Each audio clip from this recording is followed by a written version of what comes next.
Hi ಎಲ್ಲರಿಗೂ ನಮಸ್ಕಾರ. ಇವತ್ತಿನ ರೆಸಿಪಿ ಪನ್ನೀರ್ ಕಡಾಯಿ ತುಂಬಾ ಈಸಿ ಆ್ಯಂಡ್ ಸಿಂಪಲ್ಲಾಗಿ ರೆಸ್ಟೋರೆಂಟ್ ಸ್ಟೈಲಲ್ಲಿ ಮಾಡೋದು ಯಾವ ರೀತಿ ಅಂತ ಹೇಳಿ ತಿಳಿಸ್ಕೊಡ್ತೀನಿ. ಮೊದಲಿಗೆ ಒಂದು ಪ್ಯಾನ್ಗೆ 1 ಚಮಚದಷ್ಟು ಧನಿಯಾ ಬೀಜ, ಅರ್ಧ ಚಮಚದಷ್ಟು ಮೆಣಸು, ಅರ್ಧ ಚಮಚ ಸೊಂಪು, ಅರ್ಧ ಚಮಚ ಜೀರಿಗೆ, 4 ಬ್ಯಾಡಗಿ ಮೆಣಸಿನಕಾಯಿನ ಹಾಕಿ ಡ್ರೈ ರೋಸ್ಟ್ ಮಾಡಿ ಒಂದು ಜಾರ್ಗೆ ಹಾಕ್ಕೊಂಡು ತರಿಯಾಗಿ ರುಬ್ಬಿಟ್ಕೊಬೇಕಾಗುತ್ತೆ.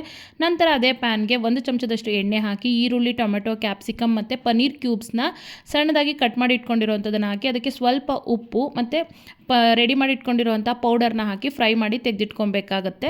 ಮತ್ತೊಂದು ಪ್ಯಾನ್ಗೆ ಒಂದು 2 ಚಮಚದಷ್ಟು ಎಣ್ಣೆ ಹಾಕಿ ಸ್ವಲ್ಪ ಜೀರಿಗೆ, ಒಂದು 2 ಈರುಳ್ಳಿ, ಸ್ವಲ್ಪ ಉಪ್ಪು ಹಾಕಿ ಚೆನ್ನಾಗಿ ಬಾಡಿಸ್ಕೊಂಡ ನಂತರ 1 ಚಮಚದಷ್ಟು ಬೆಳ್ಳುಳ್ಳಿ ಶುಂಠಿ ಪೇಸ್ಟು, ಸ್ವಲ್ಪ ಅರಿಶಿಣದ ಪುಡಿ, 1 ಚಮಚ ಖಾರದ ಪುಡಿ ಮತ್ತು 2 ಟೊಮೆಟೊ ಪ್ಯೂರಿನ ಹಾಕಿ ಚೆನ್ನಾಗಿ ಫ್ರೈ ಮಾಡಿಕೊಂಡು ನಂತರ ರೆಡಿ ಮಾಡಿ ಇಟ್ಕೊಂಡಿರುವಂಥ ಪನ್ನೀರು, ಅದಕ್ಕೆ 2 ಹಸಿರು ಮೆಣಸಿನಕಾಯಿ, ಸ್ವಲ್ಪ ಶುಂಠಿ ಮತ್ತು ಕ್ಯಾಶು ಪೇಸ್ಟ್ನ ಹಾಕಿ ಚೆನ್ನಾಗಿ ಬೇಯಿಸ್ಕೊಂಡು ನಂತರ ರುಚಿಗೆ ತಕ್ಕಷ್ಟು ಉಪ್ಪು, ಸ್ವಲ್ಪ ಕಸೂರಿ ಮೇಥಿ, ಸ್ವಲ್ಪ ಕೊತ್ತಂಬರಿ ಸೊಪ್ಪನ್ನ ಹಾಕಿದ್ರೆ ಕಡಾಯಿ ಪನ್ನೀರ್ ರೆಡಿ. Thank you.